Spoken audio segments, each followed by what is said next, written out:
you covered, on air, online, delivering balanced news and unbiased analysis. Today 95.1 FM.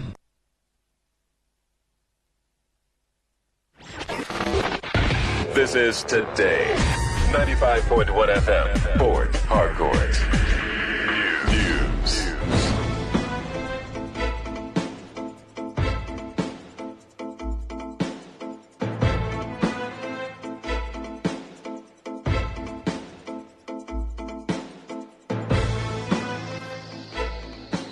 Hello and good evening. This is the World News on your premium talk radio, Today 95.1 FM, Port Harcourt.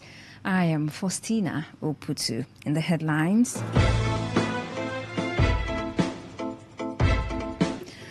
River State Waste Management Agency announces new date for monthly sanitation exercise. DSS files terrorism charges against commanders of terror group linked to Al-Qaeda. On the foreign scene, South Koreans detained in U.S. factory immigration raid. Details in a moment.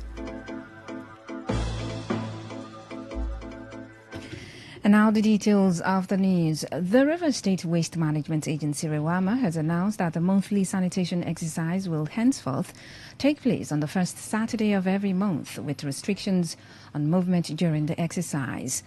Before this announcement, that sanitation exercise was fixed for every last Saturday of the month, but could not hold in August following the local government council elections in River State.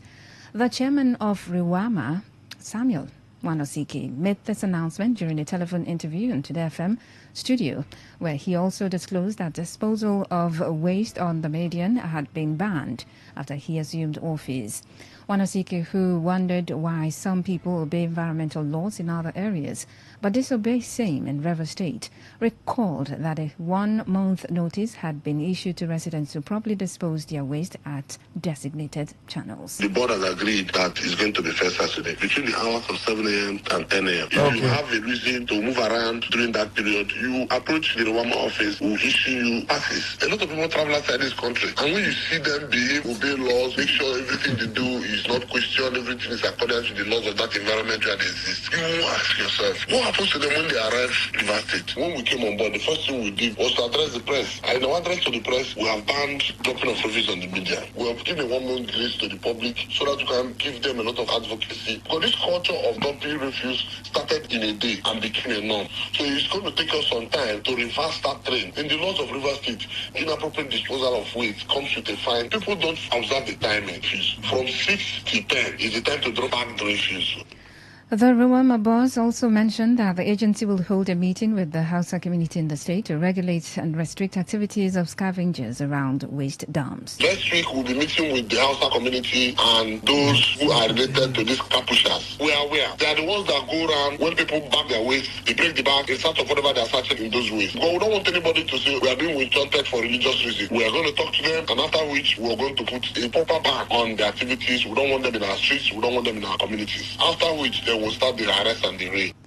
Samuel Wanosike further disclosed that the agency will ensure that all multinationals in River State properly dispose their industrial waste, which he said could be harmful to residents. All the multinationals who do business in River State, how do they dispose their waste? There are companies who are into tire production, Chinese companies who are into fabrication, and even people who do construction. A lot of estates, a lot of renovation is happening in high-brow areas. They bring up industrial waste, they bring up construction waste. The question is, all this waste you bring, how do you dispose them? They should know that this new board is highly interested in, because apart from the day-to-day cleaning of our surroundings and our living areas, the industrial areas, we need to know where you're taking those waste. You cannot be disposing waste illegally. Also, medical waste, we're going to implement the laws of REWAMA as approved in 2014 to the fullest. Responding to questions on a court judgment barring the River State government from restricting movement of residents on Environmental Sanitation Day, Wanosike said while they are planning to appeal the matter, all applicants in the case are exempted from restriction. Meanwhile, a former committee member in the River State Waste Management Agency under the administration of Ade Adegun has advised the newly inaugurated chairman of Rewama, Samuel Wanosike, to educate the citizens on the need to participate in the monthly environmental sanitation exercise for their well-being. Charles Jaja, in an interview with Today FM's Uchendu Ojo, warned the new Rewama management against ignoring a court judgment on the restriction of movement during sanitation. Jaja, who is also a Port Harcourt-based youth activist, cautioned Wanosike against assuming that his office does not exist in a democratic setting, insisting that doing so would be pushing security agencies into disobedience of the court judgments, which he described as contempt. Similar judgment was also entered by Justice Mohammed Idris of the Federal High Court, Lagos State, where a group of persons had gone to challenge the decision of Lagos State, to restrict them from moving. And I think any attempt by Wanosike Samuel to restrict people's movement is an open disobedience to the court ruling and rule of law in the land. And as someone is not higher than the court, neither is he law himself, neither is he the governor of the state. So he has no such power to restrict people from moving. And I want to appeal to the police and his sister agencies not to enforce this order from him, because doing so amounts to, court contempt. It would interest you to know that a federal high court sitting in Port Harcourt had on the 6th of July 2021 ruled that it was unconstitutional and illegal to restrict vehicular and human movement during the sanitation exercise, which had been fixed for last Saturday of the month. The court, in a suit instituted by Port Harcourt-based legal practitioner Prince Azubike against the Attorney General of Rivers State Waste Management Agency, and the Commissioner of Police, challenging the powers of the Rivers State government to restrict movement under the guise of environmental sanitation, barred the government from restricting residents. Justice James Omotosho ruled that the restriction of movement in Rivers State on last Saturday of every month under the guise of sanitation exercise was illegal, unconstitutional, null and void. Omotosho held that any law authorizing the Rivers State government to restrict movement of people was unconstitutional for being inconsistent with the provisions of the Constitution. The court further awarded the sum of 1 million naira in favor of the applicant, jointly and severally against the respondents, and declared a 10% interest rate per annum until the judgment sum is liquidated. Today FM correspondent reports that no court has ruled or vacated the judgment of the Federal High Court. A magistrate court sitting in Port Harcourt, presided over by Lillian Awuse, has refused remand warrant by the Rivers State Police Command against a Port Harcourt-based youth activist, Mfata T. Mfata. The Rivers State Police Command, through the Octopus C4I Strike Force, had approached a magistrate court for remand warrant on cyberbullying and stalking against Mfata, following a petition by the newly elected chairman of Emoa local government area, Chidi Lloyd. Ruling on the application, Senior Magistrate Lillian Awuse, who said the court lacked jurisdiction to either hear the matter or grant the remand warrant, refused the application and subsequently granted bail to the accused.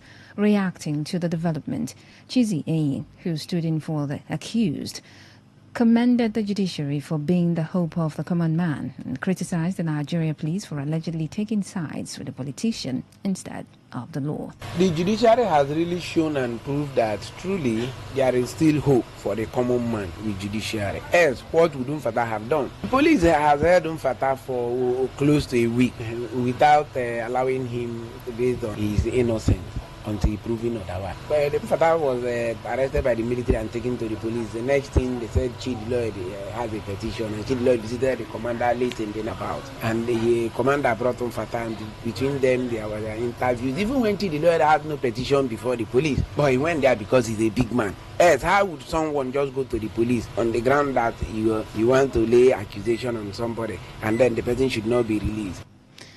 The Mwewuje family, Rumodike village of Alakaya community, has alleged that some members of the Rumovuo family of Rumokocha compound, Choba town in Obiakpo local government area, are grabbing their land. The Mwewuje family, led by Chief Amadi Njika, alleged that the Rumovuo family had encroached on their ancestral land, which they claim was sold over a decade ago. Njika further accused the police personnel from the anti-cultism unit in Emoa LGA of harassing members of their family. A stakeholder in the family, Eze Chukunka, and Chief John Wolu, who are among those that purchased the land, are appealing to the River State government and security agencies to intervene. I was surprised to see the Vincent Dynamics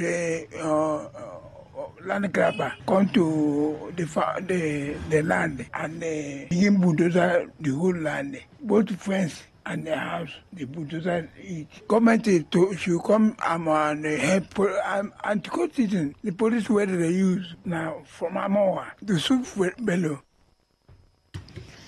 In response, members of the Rumovo family presented a court ruling in their favor, stating that they had been repeatedly attacked on the land by individuals from Alakaya community. What is happening in Alakaya, what has not happened in Akpo Kingdom since I was born. So I'm surprised that land grabber can now come to lands in Akpo. I'm surprised. I don't know. So I'm begging His Royal Majesty is Ozawon Yenwali Akpo should please Yenwali Choba to tell his children to go away. We are one brothers and sisters to come and bulldoze our land. I mean, Commissioner of Police, Sole Administrator, they are now with police. We bought and paid. When I mean by bought, I'm talking about others too, who also bought legally and paid.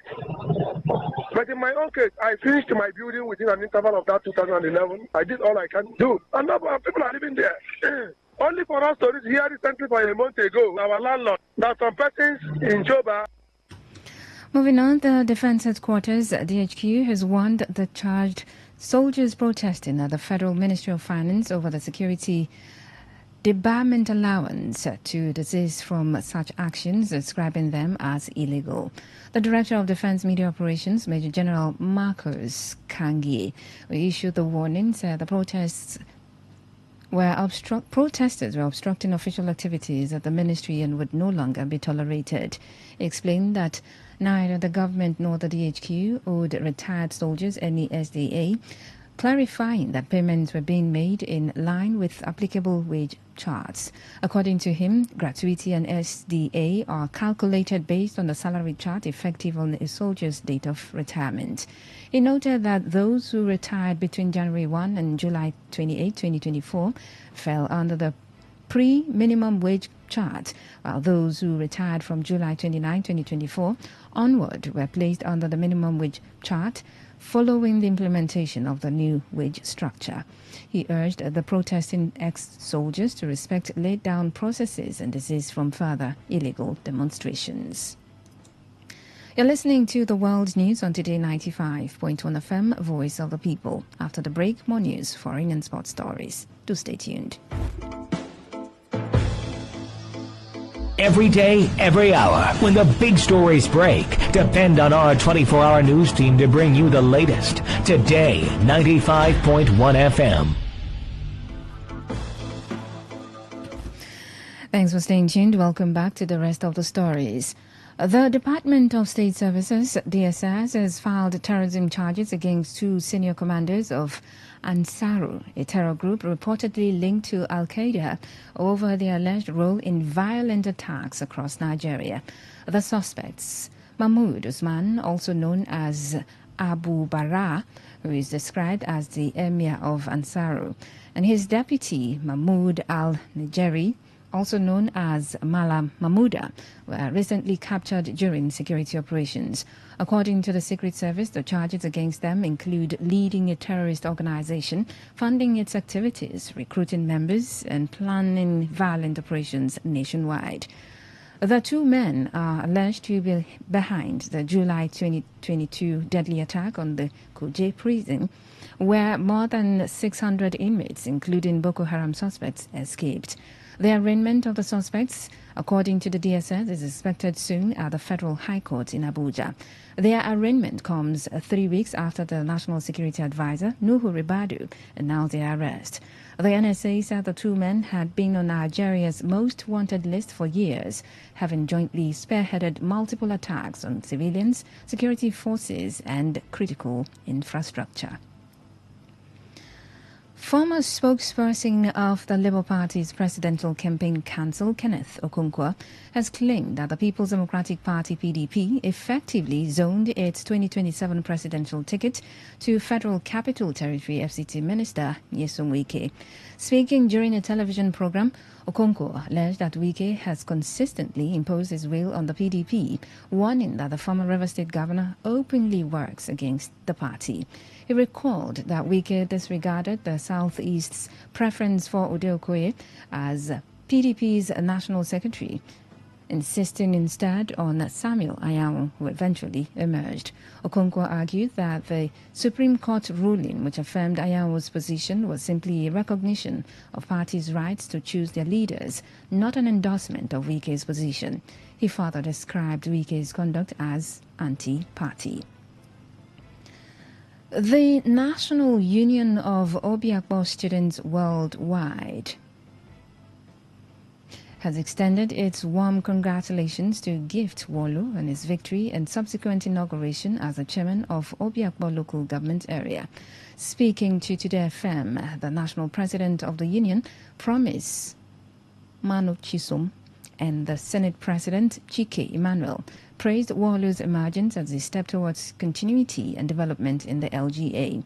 They also commended the Minister of the Federal Capital Territory, Nyesom Wike, for his outstanding leadership role, particularly in restoring peace and stability within the region. To congratulate our very own distinguished leader and incoming Grand Patron of Obiakpo Students Union, no other but Honorable Dr. Gift Wolu, who has emerged victoriously as the local government chairman of Obiakpo. And first of all, I was a huge part of the process because Dr. Gift Wolu happens to be my lecturer. I served as his course rep in my 200 level when he was taking us on the management course. And by the grace of God, I witnessed firsthand the kind of leader he is, the kind of lecturer he is. And we are very much happy and pleased that, at least in recent time, that we now have a lecturer who is local government chairman. And this we the students of Obiakpo, especially the Senate and the various presidents of Obiakpo, we are okay with the election and we are ready to work with the new local government chairman. I also want to thank our father, the past governor of Rivers State, no other person than His Excellency, the FCT Minister, Nyesom Wike, for a very good job well done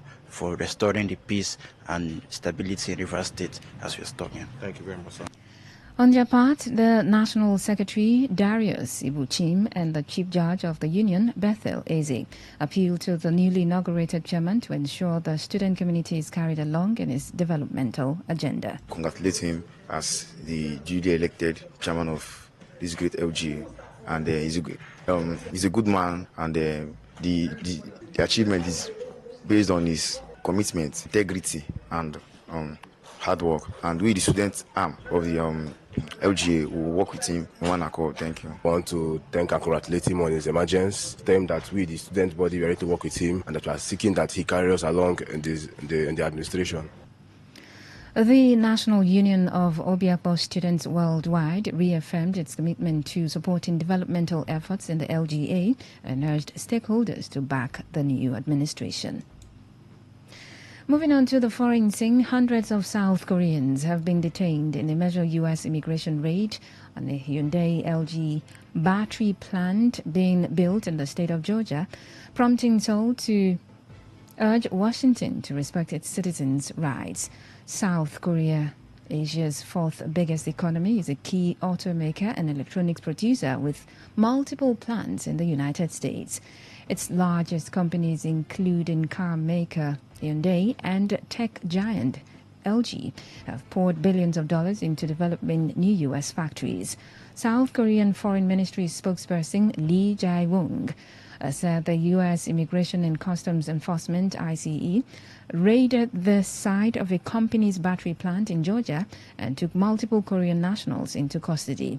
Seoul said it had sent diplomatic staff to the site and ordered them to establish a task force to address the situation. In July, Seoul pledged $350 billion in U.S. investment to ease tariff threats from President Donald Trump, who was elected last year on a promise to lead the largest migrant deportation program in U.S. history.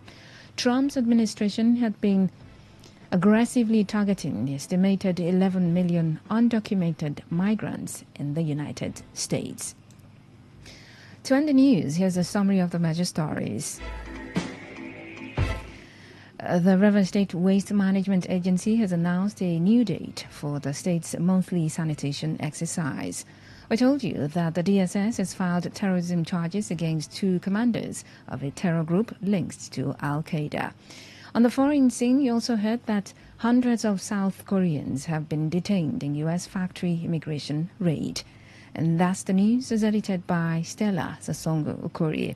For comments and inquiries, please call 0818-389-2850 or send your emails to news@todayfmlive.com.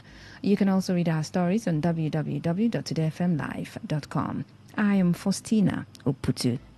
Good evening and thank you for listening.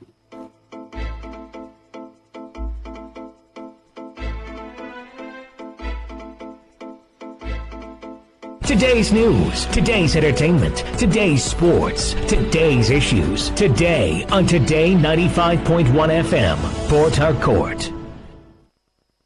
Please listen to this infomercial. My good people of Pitakwa, I dey greet you now.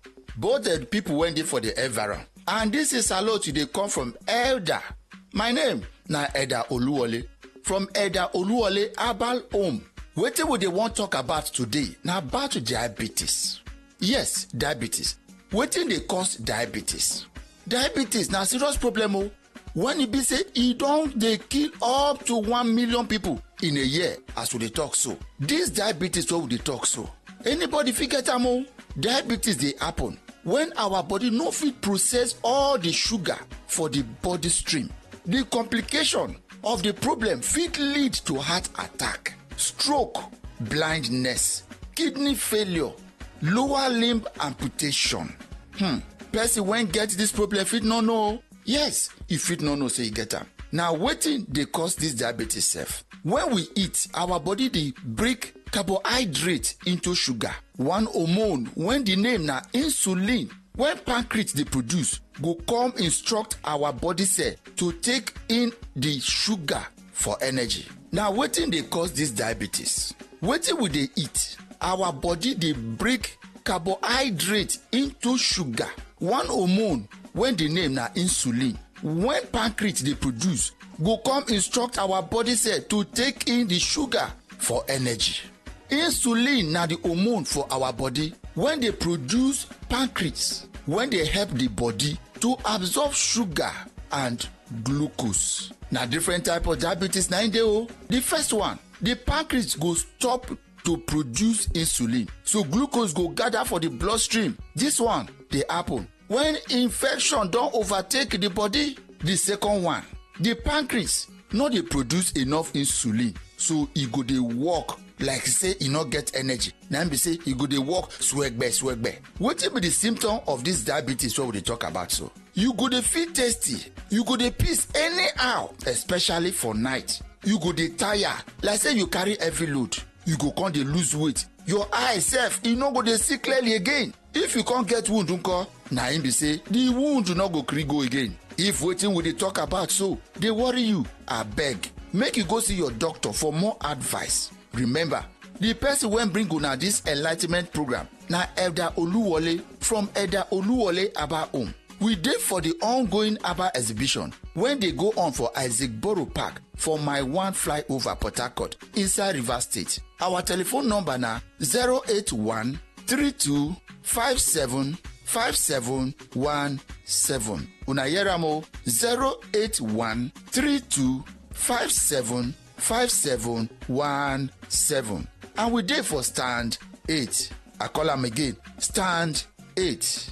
Remember say diabetes, the main wahala na when blood no flow wella for your body and e no reach the different part of the body when the blood suppose reach. Na there the risk of nerve dey start o. Your body no go dey feel well again. You go dey feel pain all over your body. Your eye sef e go follow the wahala. Your wound, before you know, wound don show for your leg. When this happen, you no go fit dey walk like a real man because too much sugar don enter your body. Abeg o, take care of yourself. Make madam no ask you, oga, how far? Big man food no be for small pikin now. As a man, when your body no fit saddle like a soldier as a man, you no go fit stand gidigba. That sign sef don show say the blood vessel e don dey block o. That one also sef fit cause risk of heart disease, nerve damage, kidney damage, eye problem, even skin problem and hearing problem. If you dey experience any of this is what we talk so, abeg go see your doctor. My name again na Eda Oluwole from Eda Oluwole Aba Home. We dey for the Aba exhibition for Isaac Borough Park my one flyover for inside the Port Harcourt. Our stand na stand 8. You hear am again o, stand 8. You fit gree us for 081 32 57 5717. I greet you now, my country people. Stay healthy.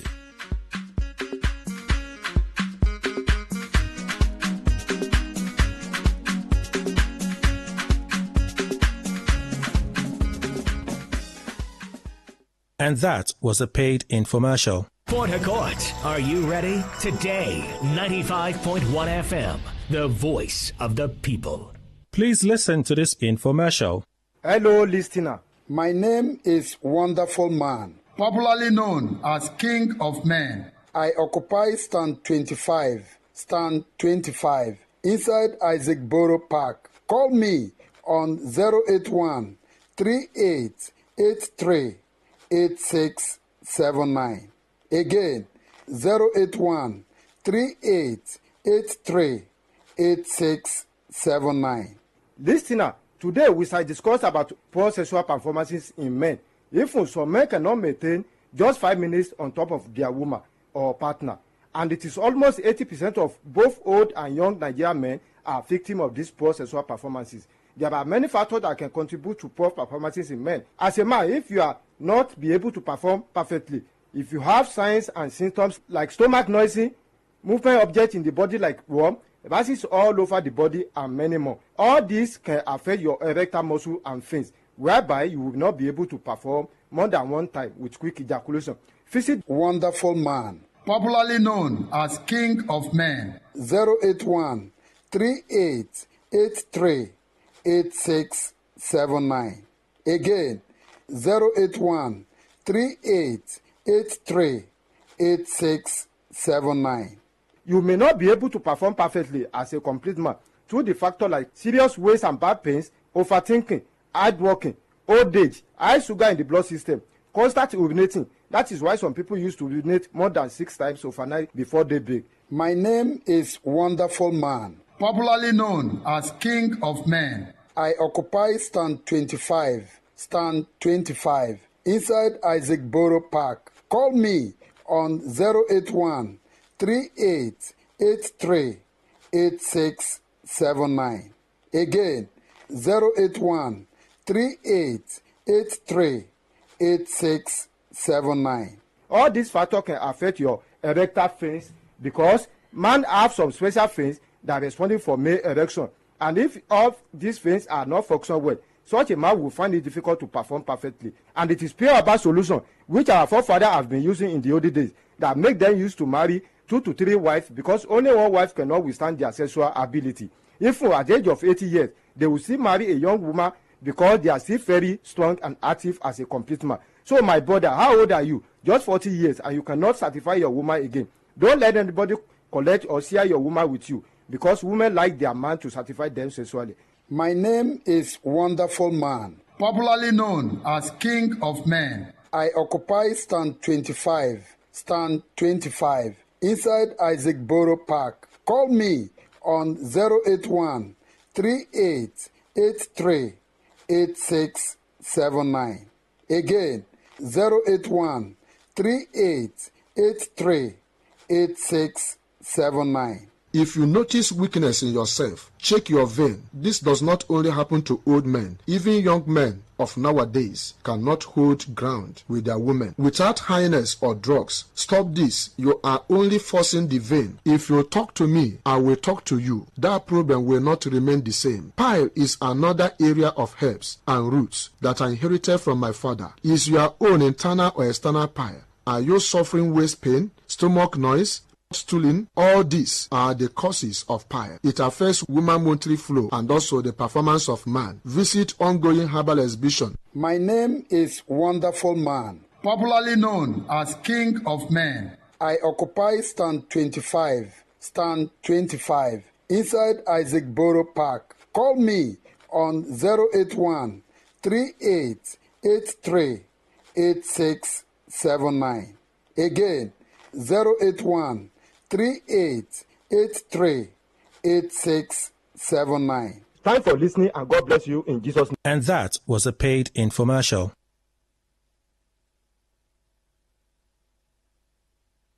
Say no to the ordinary. Embrace the extraordinary, because we are the voice of the people. Voice of the people. Today, 95.1 FM. Today, 95.1 FM.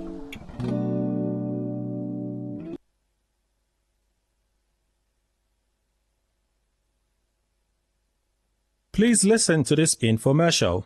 Hello and welcome to this Health Enlightenment program brought to you by Chief Jagade. I am currently at the ongoing herbal exhibition taking place at Isaac Borough Park, Mile 1, Port Harcourt. I occupy stand number 27. Stand number 27 at Isaac Borough Park, Mile 1, Port Harcourt. You can reach me on 070 66 95 1192. Again, 070 66 95 1192. We are going to discuss vein problem. Vein is the major pillar of the body. That is why when blood cannot pass very well, when you have any problem with your veins, that part of your body where the vein is located will not be able to function properly. You may be feeling numbness in some parts of your body, like that part of the body is not working again. If you are experiencing general body pain, back pain, chest and waist pain, if you have joint pain, or you are finding it difficult to walk from one point to another, some people cannot even bend down and pick up an object from the ground, especially during cold season, and some their legs may even swell up. Some their hand is shaking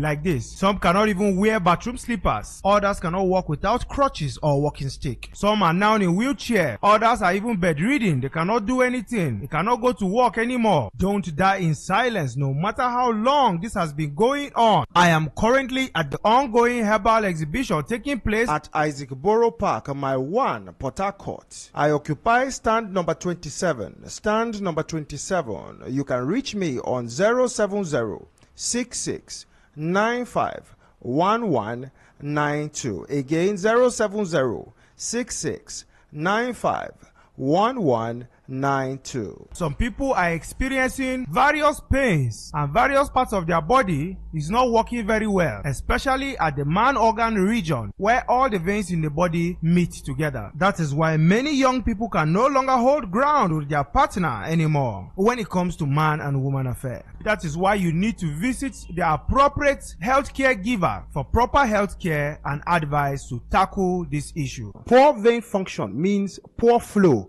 or fluids or blood in the body, which translates to low libido, weakness of the body, painful and difficulty in urination, sometimes frequent urination, which can cause a serious emaciation, making the person to become very lean. When it is in a woman, poor vein function can affect the monthly visitor and contractions in a woman's body due to blocked veins. It can affect the flow. Sometimes it will be going on and off or cease completely. The flow can change color and have an offensive odor as well. Poor function of vein in some areas of the body can affect even your sight, causing swollen eyes, redness, leading to blurred vision, itching, and even pain in the eye, because blood flow in that area is not normal again. It has been blocked. At our stand, I am currently at the ongoing herbal exhibition taking place at Isaac Borough Park, Mile 1, Port Harcourt. I occupy stand number 27. Stand number 27. You can reach me on 070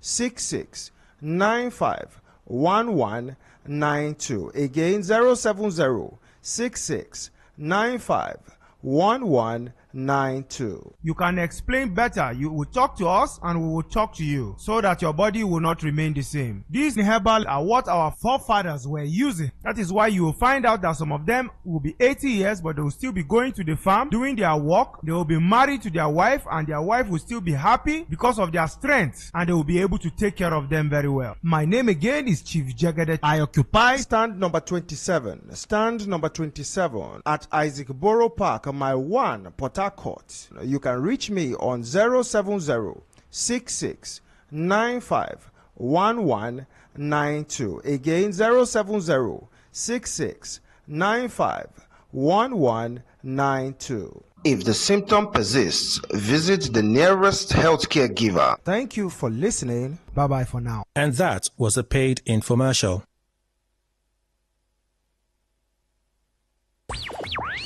Tune in for a journey beyond the ordinary. Fasten your seatbelts. We are not just a station, we are the station. Today, 95.1 FM, the voice of the people.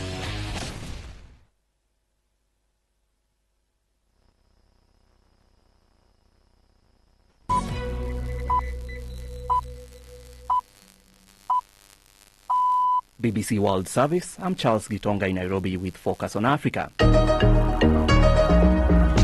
Zambia sentences 2 former high-ranking government officials to prison for corruption. Is it a turning point for the fight against graft in the country? It's good to fight past corruption because it's already happened. Money has already exchanged hands.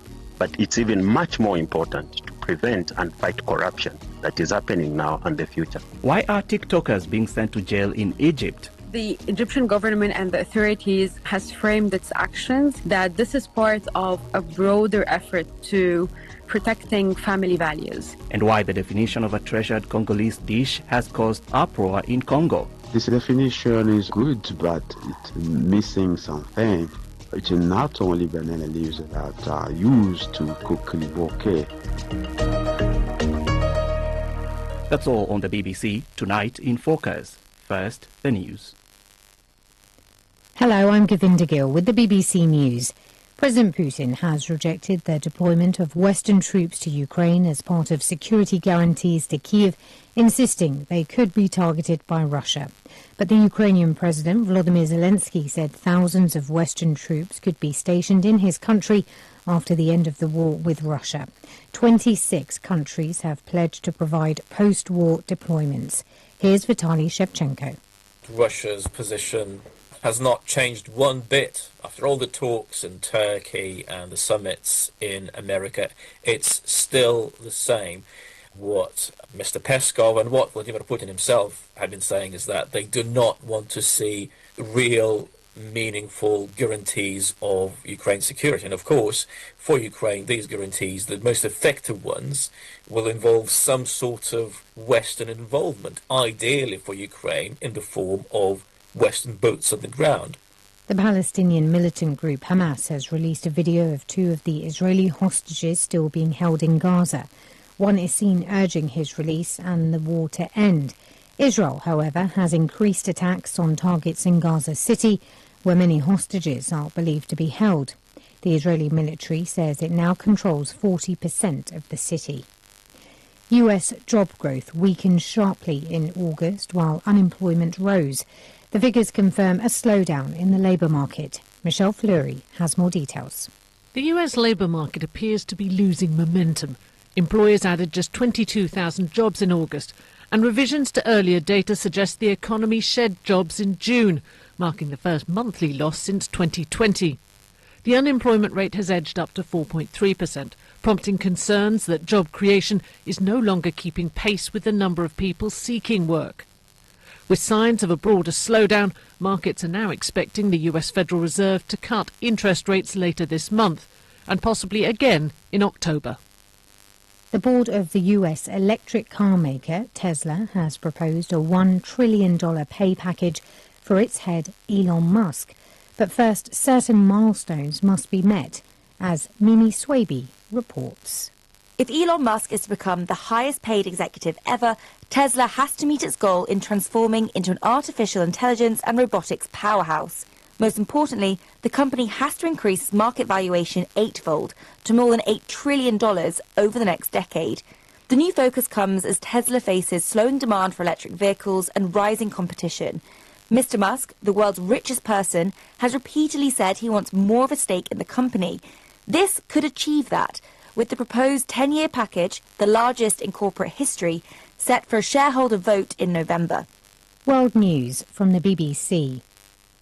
South Korean employees are among the 450 people detained by immigration officers at a battery plant in the US state of Georgia. The raid on a multi-billion-dollar facility for Hyundai and LG Energy is the biggest targeting alleged undocumented workers in years. The Foreign Ministry in Seoul expressed strong concern about the move. Thailand's Prime Minister has pledged to work his hardest to address the country's economic crisis after being voted into office by Parliament. Anutin Chanwirakul vowed to ease the problems of weak consumption and rising household costs and promised elections within 4 months. Mr. Anutin, a political conservative and staunch royalist, becomes the third Prime Minister in just over a year thanks to the support of the largest opposition party. The British Deputy Prime Minister, Angela Rayner, has resigned from the government after admitting that she should have paid more tax on a flat she bought earlier this year. An independent advisor on ministerial standards has concluded she broke the rules. Here's Rob Watson. Angela Rayner has become the 5th person to leave Sir Keir Starmer's government thanks to some kind of personal controversy. Given Sir Keir's promise at last year's general election of a new politics, free from scandal, drama and division, this is a profoundly awkward moment. His government has already become deeply unpopular, and he had been hoping to use this week and the return of MPs to Parliament to reset its fortunes. So the timing of this resignation could hardly be worse. For the first time, the World Health Organization has recommended a class of weight loss drugs to treat diabetes and obesity worldwide, while urging a cheap generic versions for developing countries. The appetite suppressants, Ozempic and Mounjaro, join hundreds of medicines deemed essential for global health. BBC News.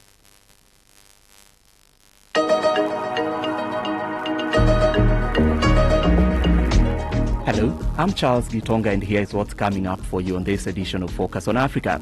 Zambia sentences 2 former high-ranking government officials to prison for corruption. Is it a turning point for the fight against graft in the country? Why are TikTokers being sent to jail in Egypt? These people face possible jail time under the Article 25 of the Cybercrime Law, which penalizes what's allegedly viewed by the government as content undermining family values. And why some are unhappy with the way a treasured Congolese dish, liboke, has been defined by the French dictionary. What's cooking? My objection in the definition, they use banana leaves, whereas mostly in DRC and especially in Kinshasa, we use a special leaf which is very common in our forests, and it is called Congo. It's Friday, September 5th. First, we go to Lusaka. A court in Zambia sentenced the country's former foreign minister to 4 years in prison with hard labor for corruption. Joseph Malangi was accused of using public funds to buy property, including 2 helicopters. His co-accused, former Treasury Secretary Fredson Yamba, received a 3-year jail term for approving the transfer of more than $8 million to Zambia's mission in Turkey without justification. The convictions mark a watershed moment in the country's fight against corruption and a major win for state prosecutors in the Southern Africa country, which Transparency International ranked among the world's most corrupt in the 2024 Perception Index. President Hakainde Hichilema came to power 4 years ago, promising to root out corruption, but critics say progress has been slow. Malangi and Yamba were the first senior officials from former President Edgar Lungu's administration to face corruption charges under Hichilema. It is not yet clear if the pair will challenge the ruling. I've been hearing more from Kennedy Gondwe, a freelance journalist in Zambia. How significant are these convictions for the country's fight against corruption?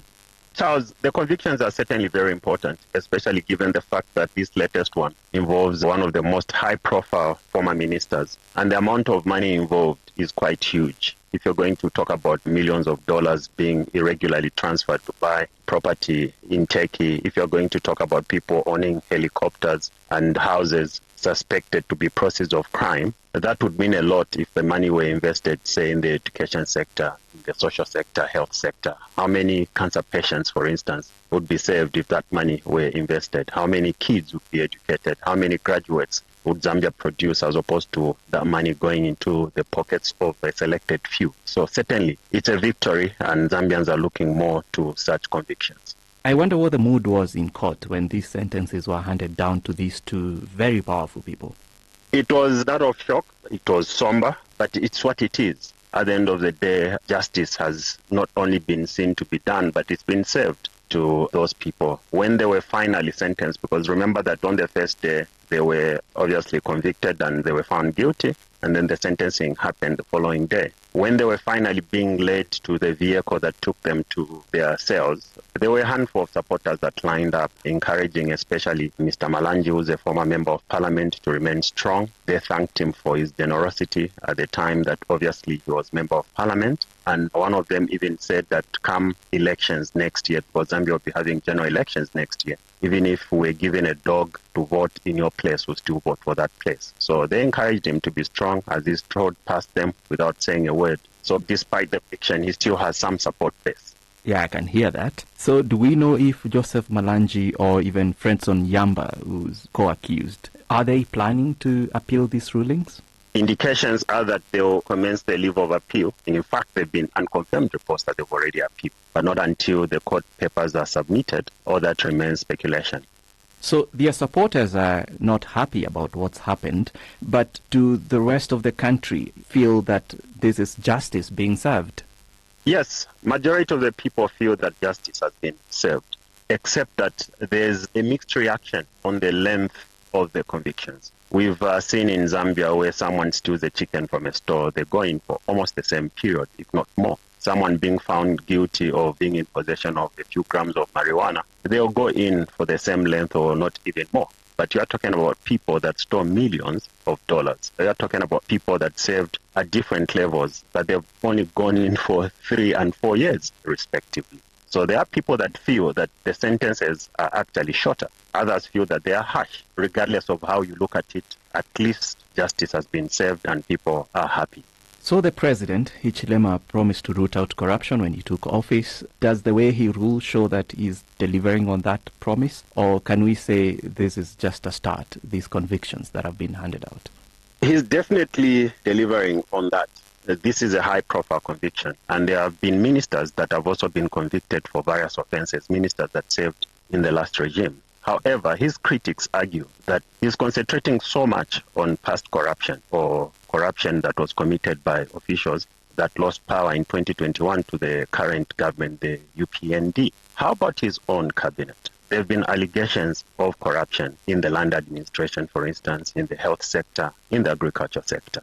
And the only thing that we've seen are junior officers being arrested, being suspended, being fired. The top fish, as it were, have not been touched. Zambia is yet to see a minister that has been arrested or prosecuted under the current government. And it's because of that that there are people that are putting up a strong case against the politicization of the justice system, the politicization of the so-called corruption cases. We've heard about and see reports of the Auditor General's office, but nothing has led to any conviction of any senior government official right now. It's good to fight past corruption because it's already happened. Money has already exchanged hands.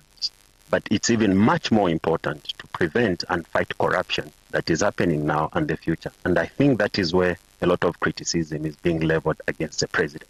Perhaps we should also extend such scrutiny to the investigative wings. It's become a norm in Zambia where most of the times that there's a new government, corruption is so much centered on the past officials. Hardly do we see any convictions successively of sitting ministers. And believe me, you built on past experience and what we've seen, whenever this government is going to leave power, then suddenly there will be a flurry of arrests and convictions. And I think it's also an indictment on the investigative wings and those charged to fight corruption, to look at the corruption that is happening at that particular time. And when we talk about dealing with past corruption, these are cases, targeting allies of the former president, Edgar Lungu, who died in June, actually, isn't it? Yes, and that's what we are dealing with, because most of them that have been arrested, there's more than 5 senior officials that served in the previous government that have been arrested and successfully convicted. We've not seen any of those that have been arrested serving right now. And members of the former ruling party that Edgar Lungu led are saying this corruption is only targeted at us. It's politicized. It's not corruption as it is supposed to be, because if at all it is corruption as it is supposed to be, we also want to see arrests and convictions of serving ministers. That's Kennedy Gondwe in Zambia. We are in Egypt now, where authorities have given the social media company, TikTok, 3 months to fall in line with what it calls societal and moral values in the country. Officials say some of the videos on the platform contain obscene language and violate public morals. Dozens of teenage TikTok influencers have been arrested in recent weeks on charges such as violating family values, indecency, and money laundering. Amir Magdi is senior researcher with the Middle Eastern and North African region at Human Rights Watch. So what exactly is happening with digital content creators in Egypt? We've witnessed the Egyptian authorities since late July 2025 carrying out a mass campaign of sweeping arrests and prosecutions, targeting online content creators, influencers, but also belly dancers, tattoo artists, and we found almost or at least 27 people arrested, but there are credible media and human rights reports that recorded as many as 41. This is only the cases we've been able to monitor, and I believe the number is even more. One of those arrested in August is Mariam Ayman, also known as Susie El Ordonia, a 19-year-old influencer with over 9 million followers. The Egyptian Interior Ministry says she was taken into custody because complaints were received about her posts. In 2020, 2 students were imprisoned and fined on similar charges of violating family values. The Egyptian government maintains these TikTokers are violating the cybercrime law, which states that anyone who infringes upon a family principle or value of the Egyptian society will be punished with imprisonment of no less than 6 months with a fine of between $1,000 and $2,000. Here is Magdi again. He believes the Egyptian government is using this legislation to curb social media influencers. I think what actually lies behind this campaign is the government's relentless desire to control the public sphere, to control the online public sphere as well, and to enforce their views on a 100 million population. And I think they are actually quite frightened by the audacity of the new generations, by the ability of those young people to express themselves freely and to challenge political and social norms. So the crux of the matter is that the Egyptian cyber law does not actually state exactly what a family principle is. It also appears to contradict the Egyptian constitution, which guarantees freedom of expression. The BBC's Rehab Ismail has been following developments, and she began our conversation by explaining the Egyptian government's point of view. So the Egyptian government and the authorities has framed its actions through different reports or through different officials that this is part of a broader effort to protecting family values and uphold the law. And this is mainly or usually linked to the country's cybercrime law, and particularly articles that criminalize content that seems offensive to family values or public morals. And from this point, that's what human rights or some advocates are arguing, that these terms are a bit vague and they need to be more specific. So they say they want to safeguard these family norms and values, at least from what they are reporting and what the government is saying. Is that clear to everybody, what these family norms are? That's what human rights advocates some argue, is that these value or these definitions sometimes could be a bit vague, and they could be interpreted according to every person's personal values or personal way and his lifestyle. But on the other hand, some families actually argue that those content creators sometimes use language that's inappropriate. They do actions that are not appropriate. So they shouldn't be guiding or leading the younger generations or play with their mind or showing them that this is the only way that you can be very rich, very fast. So we have actually 2 point of views are arguing all the time.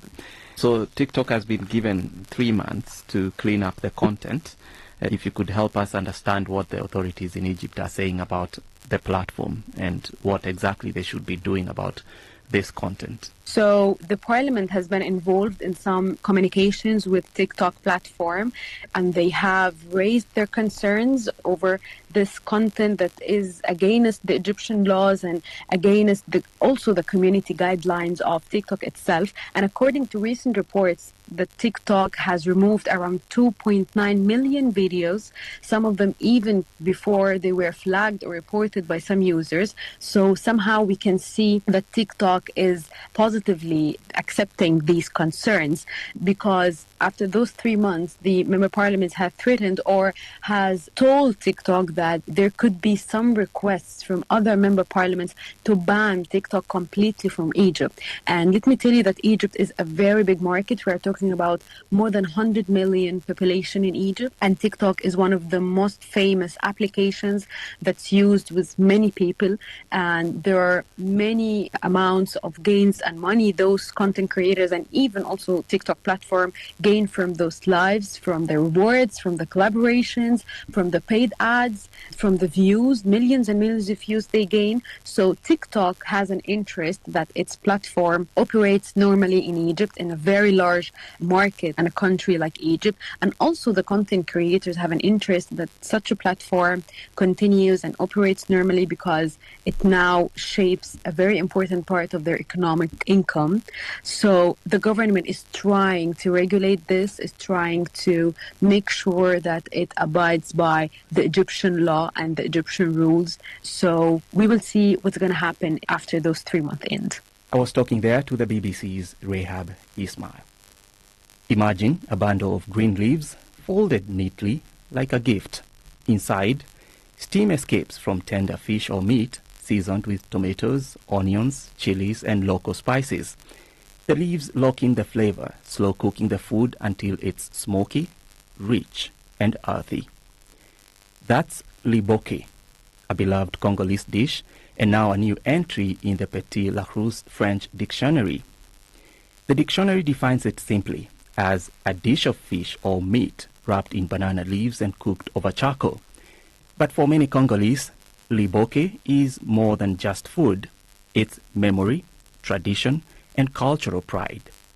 Its inclusion in French lexicon has stirred mixed feelings, pride on one side, backlash on the other. Some linguists argue the dictionary definition strips away the soul of what liboke truly represents. What do the Congolese feel? This definition is good, but it's missing something. Yes, when they say banana leaves, it's not only banana leaves that are used to cook liboke. As far as I'm concerned, the definition provides the clear picture of what liboke is, and it will be easy for other nationals across the world to have the clear picture of what liboke is. Those are some voices from the streets of Kinshasa. Bernard Sakilini is Professor Emeritus of Linguistics at the University of Paris and advisor to Petit Larousse. He started by reciting the French dictionary definition of liboke. Je récite de mémoire. Liboke is a very popular dish from the Democratic Republic of Congo. It's a fish dish cooked with vegetables wrapped up in banana leaves. Dans une feuille de bananier. C'est délicieux. And it's very delicious. But liboke is indeed more than just a dish, as Bernard explains. Il y a deux choses. There are two things. Liboke is a word in Lingala, the most spoken language in the DRC. And in Lingala, liboke means a dish, like I said earlier. But it's got another meaning. It's a word that's formed from another word. It means conviviality, and that happiness comes from being together. But we can't add all the meanings of a word in the dictionary. Notez tous les emplois dérivés de tous les mots. A dish wrapped in meaning. Bernard described to us the intriguing process behind the definition of liboke in their dictionary. On a pris toutes les encyclopédies de la gastronomie. We went through all the gastronomical encyclopedias, checked references on the internet, and we even consulted a Congolese chef in Paris.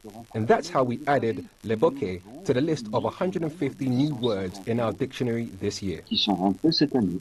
The definition sparked debate within the Congolese community, both at home and abroad. So could Lopetit Larousse reconsider the other definitions of what Liboke means? Certainement pas. Certainly not. Certainly not, because it's the right definition and it's the literal meaning of Liboke. And we don't have enough room to add more definitions. We couldn't do more than that. The criticisms are baseless, but I understand them. They love Liboke, but I want to tell them Lopetit Larousse is one volume with 80,000 words, and we can only add 150 new words per year. And every word is entitled to 2 to 3 lines, not more than that. So despite our love for Liboke, we couldn't have done it any better. On n'a pas pu faire mieux. Bernard Sakilini, Professor Emeritus of Linguistics at the University of Paris. I spoke with Bonaventure Sanga Magongo, a former public relations officer and translator at the British Embassy in Kinshasa, DRC. He told me more about the controversy over the definition of Liboke in the French dictionary. But first, why is the dish so special to the Congolese? It's a special dish, and it's really different from the usual common meals we cook at home. And usually here in Kinshasa, it is cooked in the outskirts of Kinshasa, and people take it on the bank of the Congo River.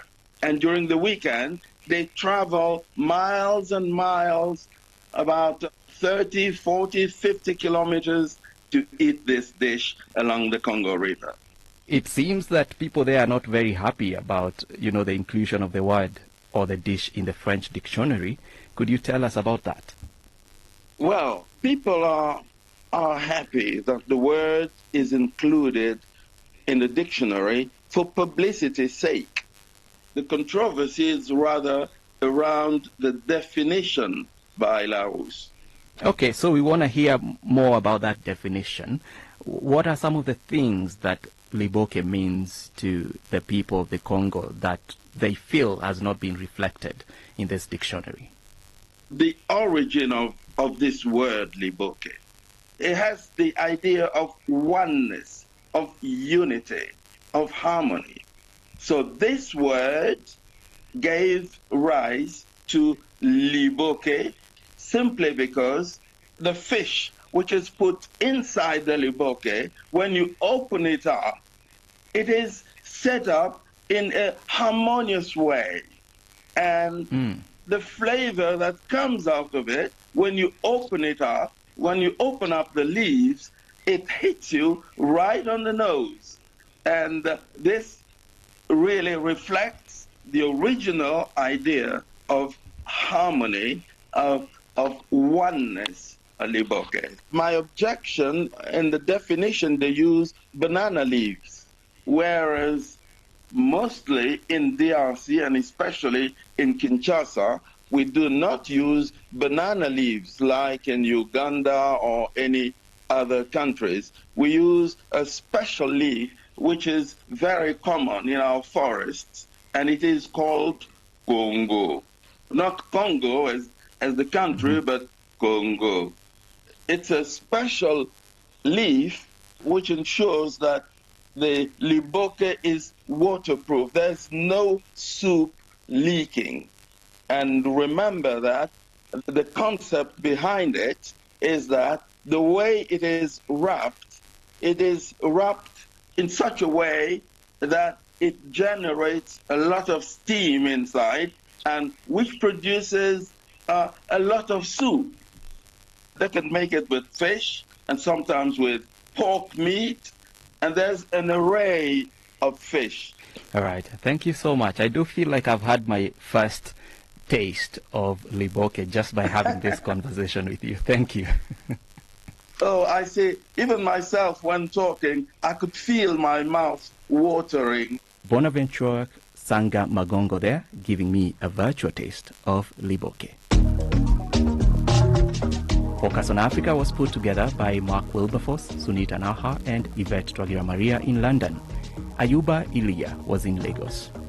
The senior producer was Patricia Whitehorn and Craig Kingham, our technical producer. Our editors are Mariam Abdallah, Andrea Lombard, and Alice Mudengi. I'm Charles Gitonga, and we'll speak again next time.